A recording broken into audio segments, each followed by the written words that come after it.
everybody want to win. Everybody. You know what I mean? But a lot of people don't know what it takes to win. And you got some people who just want to win on their own. And you got some leaders who don't know how to win with a team. So we want to talk to people, you know, who wants to win but just can't quite figure it out. And just some of the principles we grab from experience, other people, and biblical scriptures as well. So you want to get into it? Let's get into it. I think we got four, is it not ways, four ingredients. Ingredients, I like that. Four ingredients to building a winning culture. So we had a previous episode that was talking about sustaining, right, a winning culture, right? A little backwards. But we wanted to take a step back, right, today and be like, okay, there's, you know, Tony, I think there's some people that, man, they don't know how to get to number one. And they don't know how to, you know, so let's take a step back, right? Definitely check out the episode for sure. Right. But let's take a step back and then just kind of talk about some things to get you to number one. Okay, all right. So, number one, man. Well, number one ain't okay. I want to say start with you. That ain't even on here. I just felt the spirit. Hallelujah. And God said start. Start with you, my guy. I don't cancel you. I know, man. Nah, what you Hey, man, but start with you, man. Like, you said it, man. Like, I guess we'll get into it, man. No, go ahead. I mean, we here now. Nah, man, because I feel like I'm going to give some stuff away. It is what it is. You said have a winning mentality. Yeah. And I believe in order to establish a winning culture, you have to have a winning mentality. Because you got to understand, like, your team feed off you. Yeah. You know what I mean? And if you ain't right, if you ain't got yourself together, if you don't take care of yourself, it's impossible to establish a culture that's going to take care of each other and themselves. You know, it's impossible. So you got to start with you. You got to take care of yourself spiritually, emotionally, health-wise. You know, you just got to start with you. But yeah. No, I agree. And I give you an example. A little story time, right? You got the drops today. We in our grassroots. So I had a one-on-one with one of our managers. Right. And I was talking about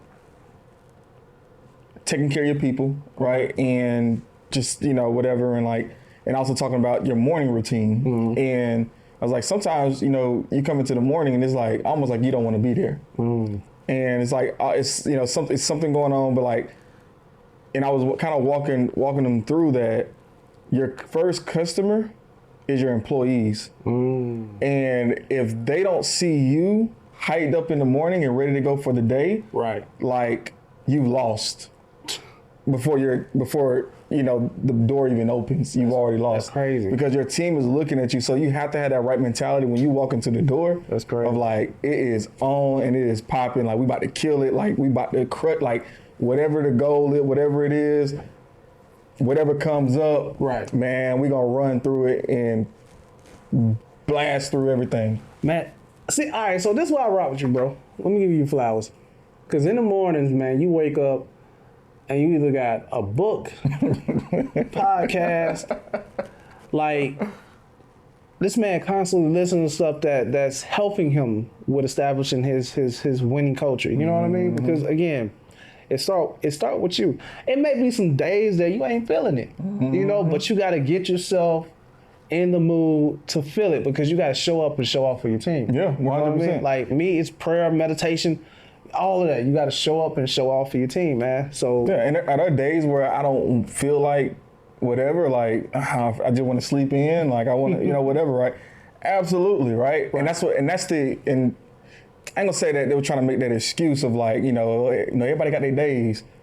Yeah, they got their days, but your days got to be, whatever you're going with, got to be over once you hit the door. I just think that's like, don't get me wrong, there's gonna be days where, where you're sick, and there's gonna be days where whatever, like, I get that. I promise you, I understand that. But what I'm saying is, if you want to be a winner, and you want to have consistent wins in and day out, right? If you want to be a top contender, a top, top performer, those bad days that you have, you got to be able to shake that stuff off before you walk into the door. And every time somebody sees you, you got to be on point. That's true. And I get an example, like as your area man, like what would I look like if I came in, and I was just gonna get through the day. You know what I'm saying? Like, I'm just here. What? Like, we'll never win. Never win. Never. So but don't make that excuse, people. Don't allow yourself to make that excuse that, everybody got their days. Nah. I know why people would make that excuse. Ooh. I know why people would even consider or not considering being on top of their game in leadership position, or I know why, man, or people just dragging into work. I know why some leaders do this. Why is that? Because they ain't got no principles. Oh, that's segue. They ain't got no principles. They ain't got no principles. Oh, look at him. You can't be in position in leadership with no principles to establish, to develop a winning culture. So number one, to a winning culture, you have to establish some principles. You know what I mean? I'm pretty sure that when you go into work every morning, again, there may be some days that you're not feeling it, but you have a set of principles that you follow and govern your life where you have to produce or show up. You know what I mean? And I think those principles flow down to the people who work under your work. 100%. Yeah, so you gotta have principles. 100%. And that's the thing too, right? It's like,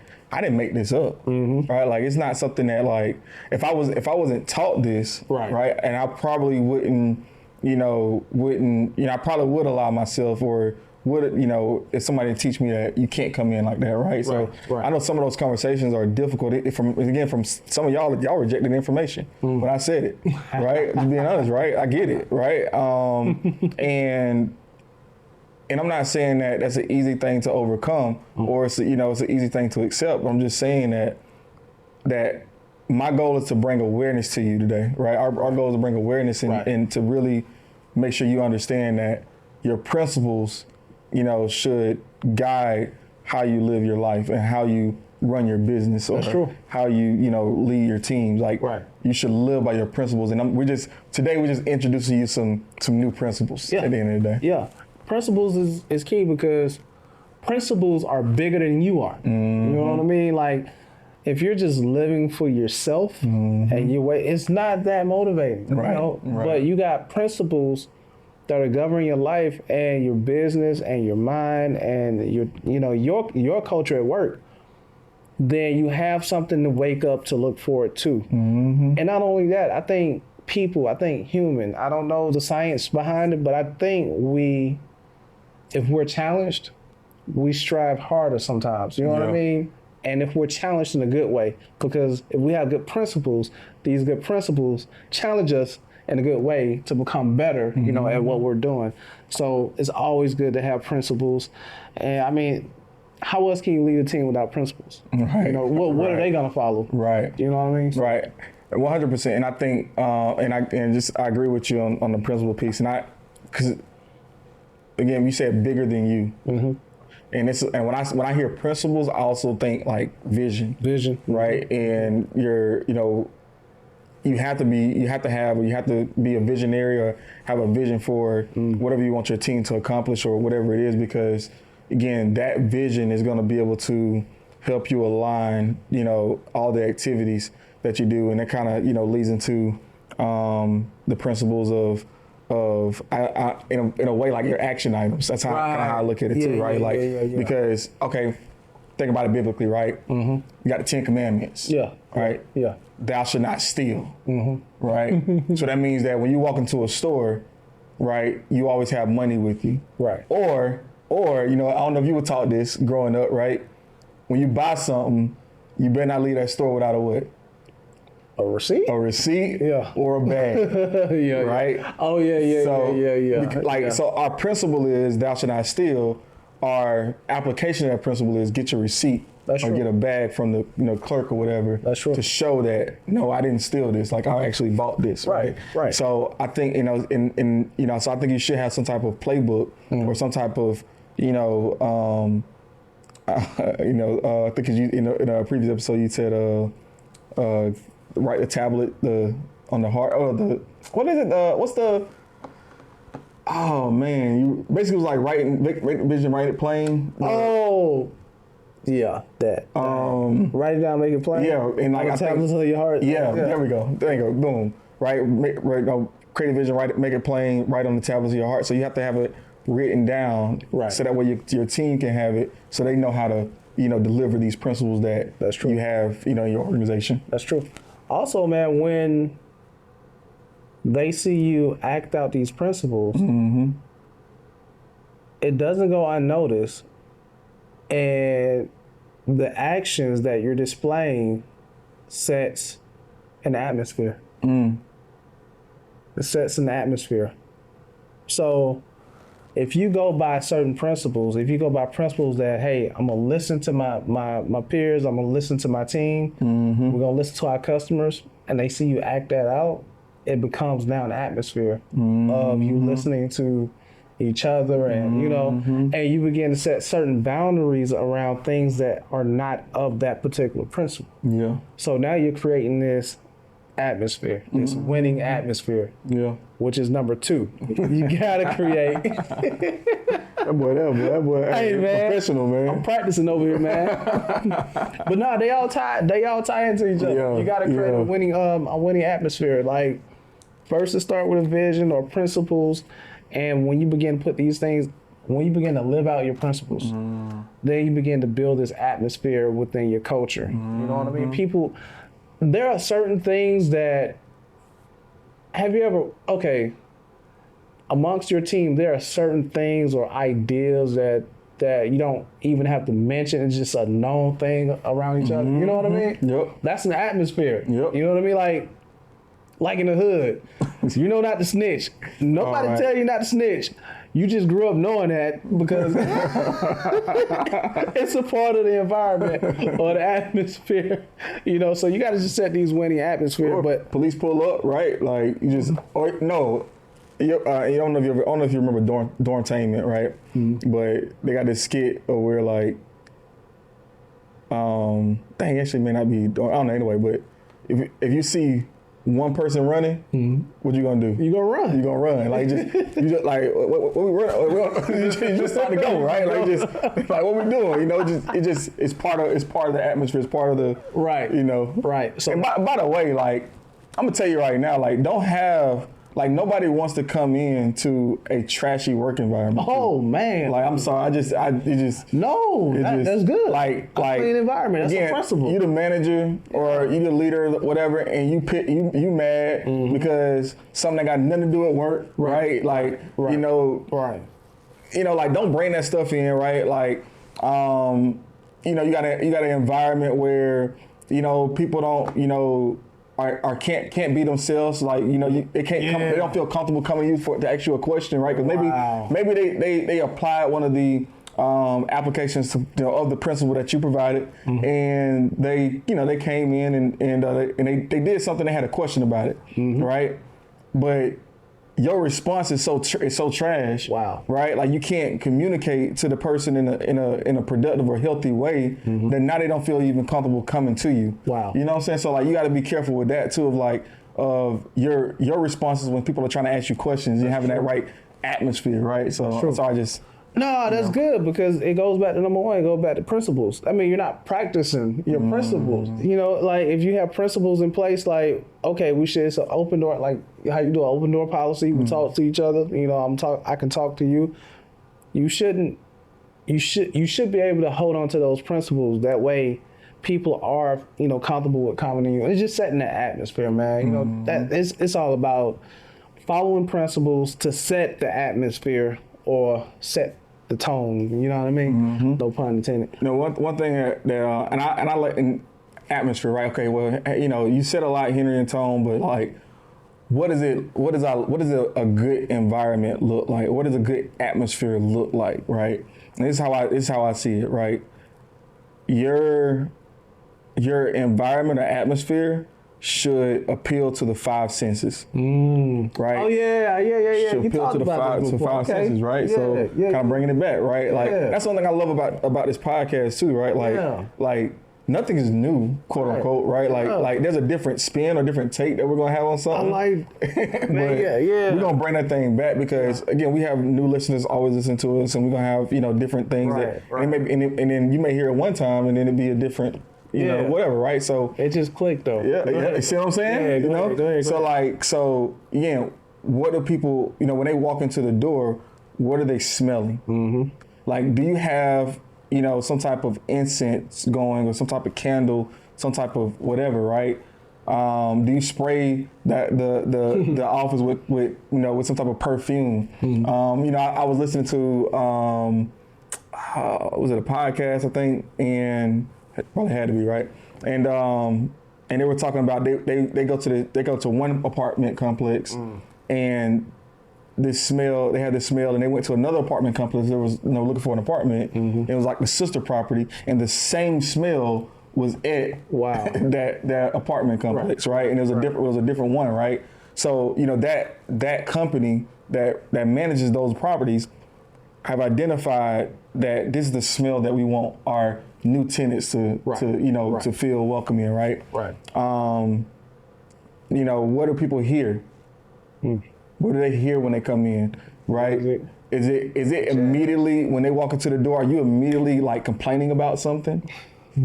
Like, are you talking to them about what they're not doing right? Right. And what they need to do better at?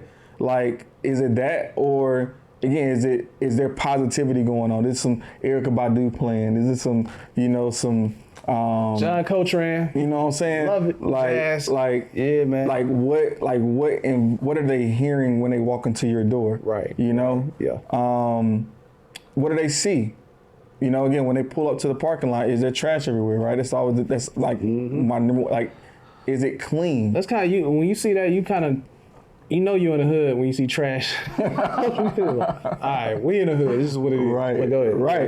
Right. Yeah. And you discount it because that's the other thing too, right? Like, just because your exterior atmosphere, right, is not conducive to success or not conducive to winning, doesn't mean that what you control in your bubble doesn't mean that it has to be, in that same. Like, you can have your own utopia of winning inside of a losing atmosphere. Man, you was about to say something. You said it's discounting something. Man, because when you said that, because what you're doing is when you build a winning atmosphere, you're building a winning experience. You know what I mean? Yeah. So if the experience is great, then the value that you offer will be that much greater to whatever, because they have a great experience. They enjoy the atmosphere and the experience is dope. Therefore, they don't feel cheated when, they provide or you provide the value that you're providing, But if you pull up and you got trash on the floor, it don't smell so good, people complaining, but you want to charge $1,900. You know what I mean? Or, for your service or anything. I'm talking about business, my bad. Then they go, no, I'm not paying for this trash. Right. That's just how they feel because the experience is not there because you didn't set the atmosphere. And you could charge more, right, when you have the right atmosphere, right? Like, I mean, just think about it. Think about it, right? Just think about it. Think about it. Is food really that much different at, Benihana's than it is at, I don't know, Mikada's? I mean, not really. Like, it's hibachi. It's the experience. It's the experience that you get when you walk into a more upstyle restaurant, man, right? Like, I don't have filet mignon that was $30, and I don't have filet mignon that was $100. And I still don't know what to do.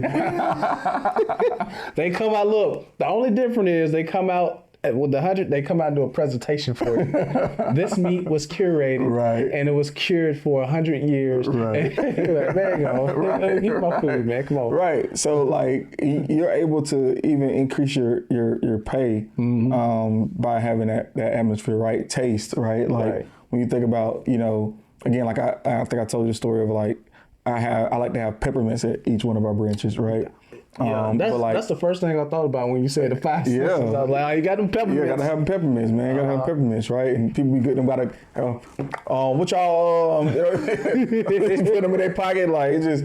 But like, people love them. Yeah. People love them. But like, and then or like if you go to Olive Garden, right? They have these mints, right? Oh, them mints are fire. Or like different places have chocolate mints. Yep. Yeah. Yep. Mm-hmm. They have these different things that help produce a winning atmosphere, right? And like, so what, maybe it's like, again, like taste, right? Like maybe your team knows that they produce well on Monday, they get an opportunity to get breakfast. Like you appeal into the take. Like it just, it's the small things that you don't even realize that play a role in like a winning atmosphere. I like that. And and then it's sense of touch, right? And I like to look at touch, like traditional touch, right? And but I also like to look at it like feel. Yeah. Right? How do people feel? Yeah. And that kind of goes back to, being able to come and being approachable for feedback. That's true. Your team feeling comfortable coming to ask you questions, right? Like,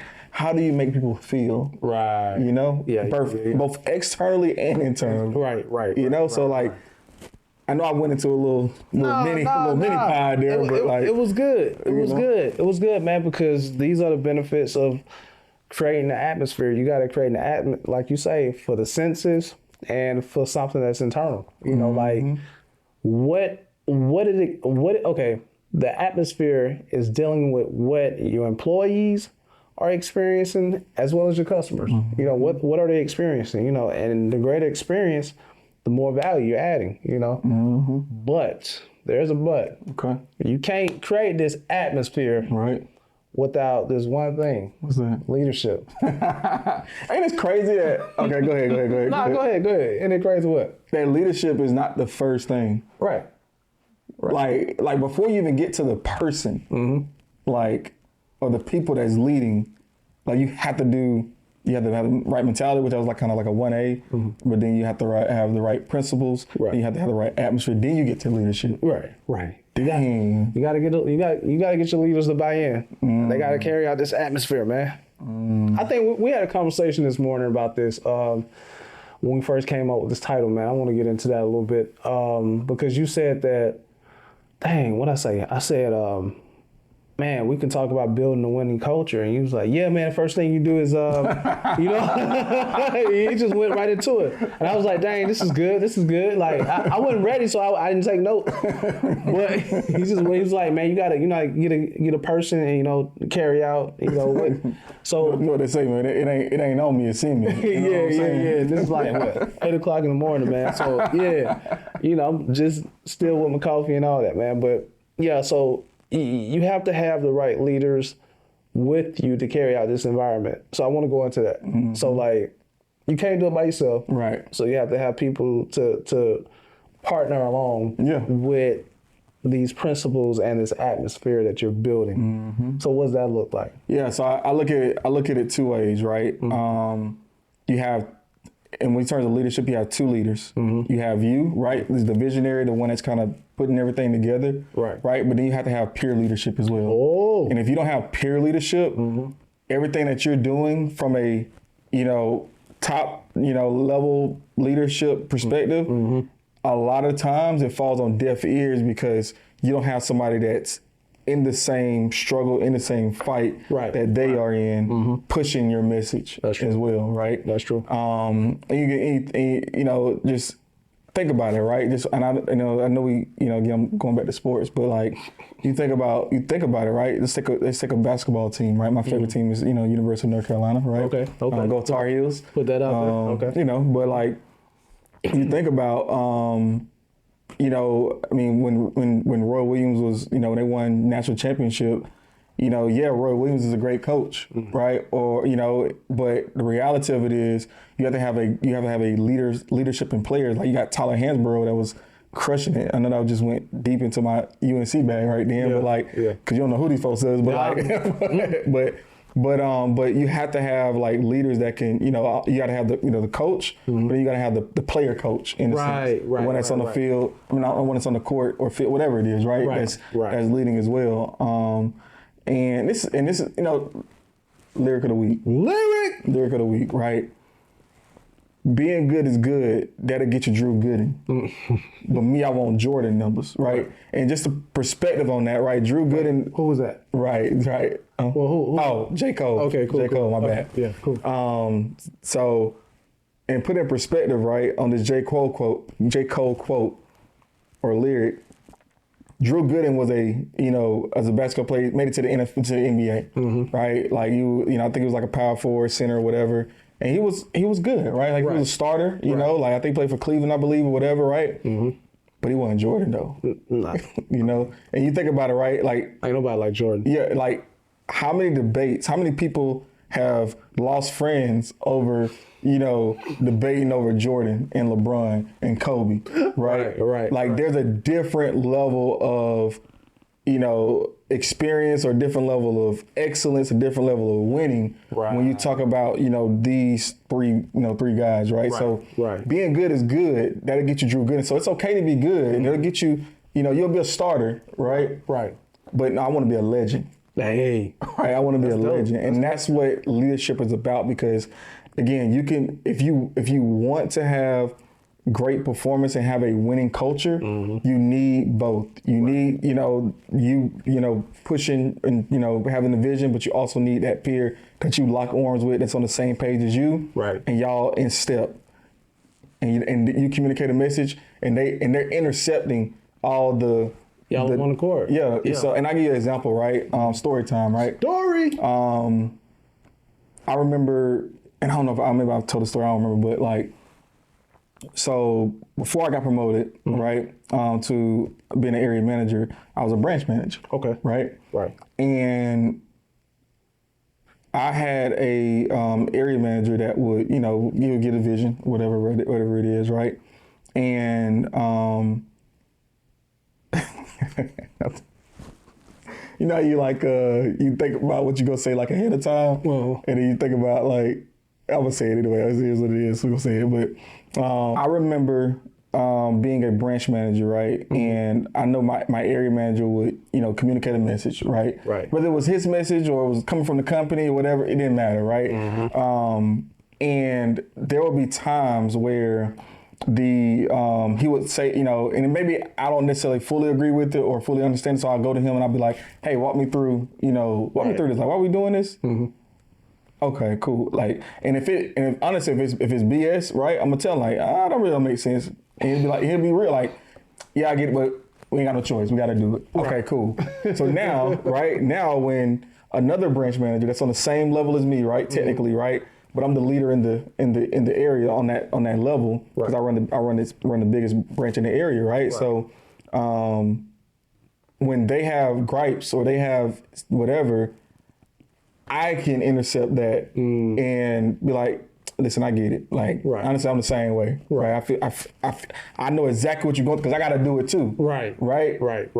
But this is why, we need to do it. Right. And honestly, it might be some BS, but if we did, and I believe in this too, right? Do it right, do it light, do it wrong, do it long. Right. Shout out to Randy Hill. All right, Coach Hill. So, and I just personally believe in that, that you have to have that person that's on the same, that's a peer, right, to your to the people that you're leading, that's going to be able to bounce, kind of eliminate, because what happens is when you have that person that you have that peer leadership, you get better production out of everybody, because they're able to, I guess, feel better or what's the word? Contextualize or something like that, right? That was a good one. You know what I'm saying? They're able to receive the information better, right? Because not only they got the same time you got the information, right, as a peer, but now they have a peer that's also basically seconding that communication. I got a question. So they do it. What do the other teammates feel like? Baton type, teacher pet. Yeah. That's where that's where the principles come in here. Because that makes sense. And that's something I teach my team is my flagship managers. Y'all are the leaders in our like y'all have to echo what I'm saying. Right. And if you don't agree with it, you got to be able to come to me and talk to me about it so I can give you a different perspective on it. Makes sense. You know, or it's, okay, maybe we can make a small tweak to it or whatever it is, right? Like you have to have that type of relationship because, you know, like, and I think if you understand the roles, right, and understand the principal piece, then it makes it a little bit easier. That makes sense. And for everybody to understand, like, okay, you know. They cool. Yeah, like, and it's also like your peer, the person that you set that in your peer leadership position should also be a performer. That's true. You can't have somebody that's just you can't just pick one. It got to make sense. Yeah, it got to make sense. Okay, right? Okay. Like, yeah, I see why that person. Yeah, because they killing, they crushing it, right? And you know, so it's because again that eliminates the teacher's pet, you know, philosophy because, dog, I'm winning. Like, you say what you want to say, right? But I'm winning. Right. So my mama calling me. We're talking about winning here, mama. All right. So what we done is we established principles. We established a winning atmosphere. We established winning leaders. Last but not least, feedback. Yeah. Feedback. This takes us to another scripture that you hey man, he trying to take my job over here, man. Scripture of the day, or the week. My bad, scripture of the week. This is, we're going back to Proverbs.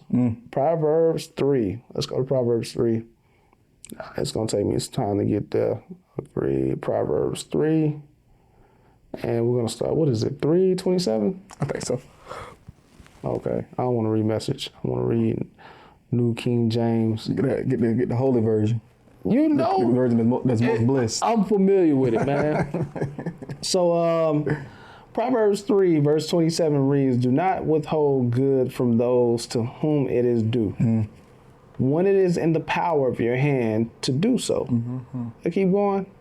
Do not say to your neighbors, "Go and come back, and tomorrow I will give it," when you have it with you.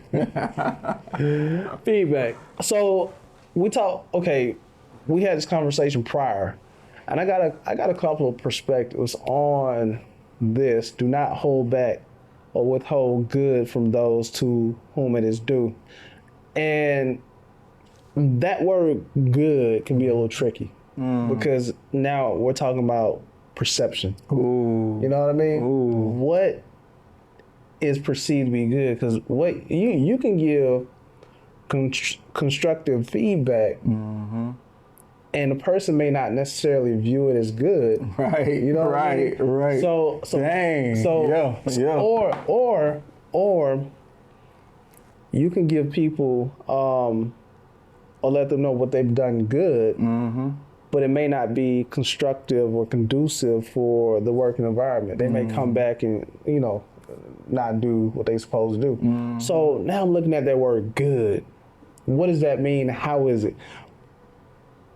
I got a few ideas on that, but I just want to get your opinion. Like when it comes to feedback or, you know, not withholding what is good. Yeah, I mean, you make a really, really great point with the what is good, because like, and so I'm gonna be honest with you, sometimes like, man, like it's certain people that you don't even want to tell them they're doing a good job because like it goes to their head. Like, so at that point it becomes not good for them, you know, like to tell them that, you know, you're doing a good job. So I think the essence of what it's trying to say, right, is like if somebody is, and it's almost like, you know how you see the movies or see shows where there's somebody that's getting taken advantage of, like they producing all of this, results for a company, or maybe they're assistant or whatever, but they get no credit for it. Right. I think it's more so that piece, like just saying, you, in my opinion, right, that verse, when I hear you read it, like don't take advantage of people. Right. You know, because that good piece is 100%. Like don't try to manipulate somebody, and even though they reach the you know, again, you look at the vision, right, of like, okay, this is the expectation, right, and the goals, right? They've hit the goals, or they hit, you know, let's say they hit the expectation, but they didn't hit the goal, right?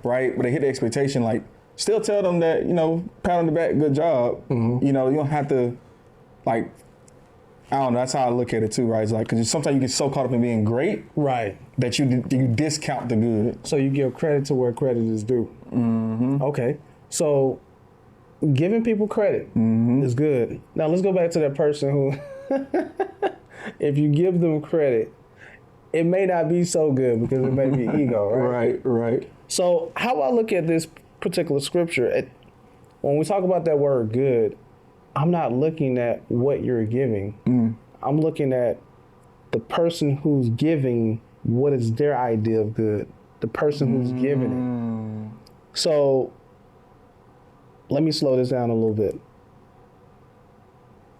Let's go back to the last episode. Know the state of your flock. How do you know what is good for a person? You got to know that person. You know what I mean? So how can I give you this pen and make it good for you if I don't know you? Do you need this pen? Harry might not need this pen, right? But this person might need this pen. It might be good for this person, but not good for you. Right. You see what I'm saying? But I have to know you to know that. Right. So what can I find to give to you that is good is what I'm looking at here. I hope I'm making sense. You are. Okay, I did. Yeah. Going back to knowing the state of the flock. Find what is good for that person. Right. Credit may not be good for that person because it's ego. Right. Maybe criticism in a good way. Yeah. In a good way. Yeah. You know, dang. Because do not withhold good from those whom it is due. Dang. So that good could be. Hey, you're all right, but I guess the way you deliver the message. The way, yeah. Like, oh, okay, I see that you did 7. Could have did 10, but right. you know, if you good with 7, I'm good with 7. Because you got people, and 9 times out of 10, if they got big ego, right, they like challenges, right? You know, right. So what's good for them is challenge. Yeah. But it may hurt this person over here who's trying hard. Dang, that's deep, bro. That's deep. Yeah. So I'm looking at the word good, like, okay, how can I deliver good to this individual? Yeah. You know what I mean? What is good for this person? What my bars thing is. You know? So you got to know your flock, man. You got to know your team members. You got to know your leaders, man, because if you don't, then how would you know how to deliver what is good to what is due? So that's what I got. No, I like it. And I look at, when you look at feedback, you look at it 2 ways, right? Some people call it constructive criticism, right? And then you have just pats on the back or whatever you want to call it, right? Right. I think professionally, what we call it redirecting behaviors, and reinforcing behaviors.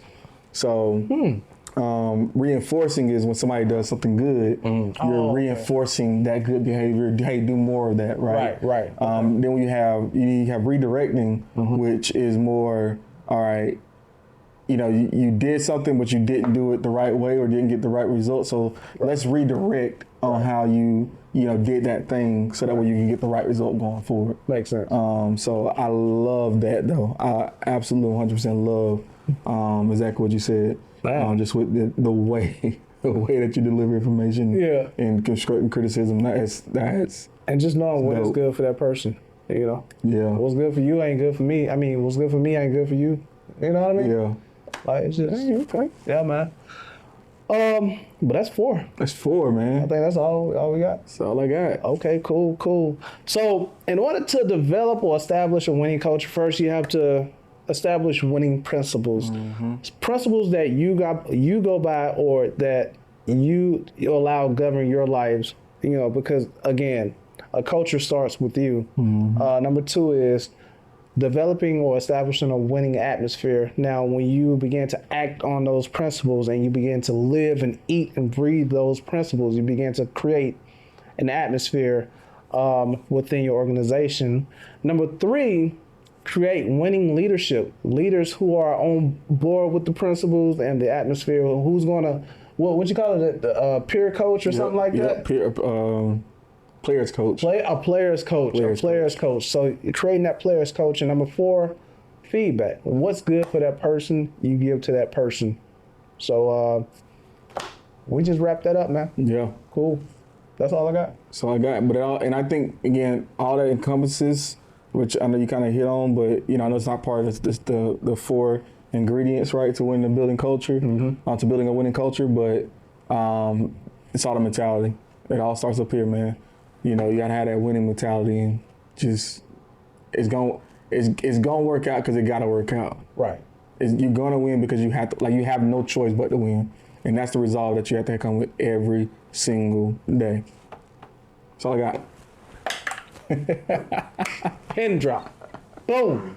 Y'all be sure to like, share, subscribe to this information. Hit the bell. Hit the bell. Hit the bell, man. Let's get this information out of here, and we out, man. All right. Keep the head up, cause you concerned about it. Stick and move, we can get it done. Call it unity, it ain't no way around it. Cultivating, we get motivation from the big guy. We don't play about it. Going hard for the game.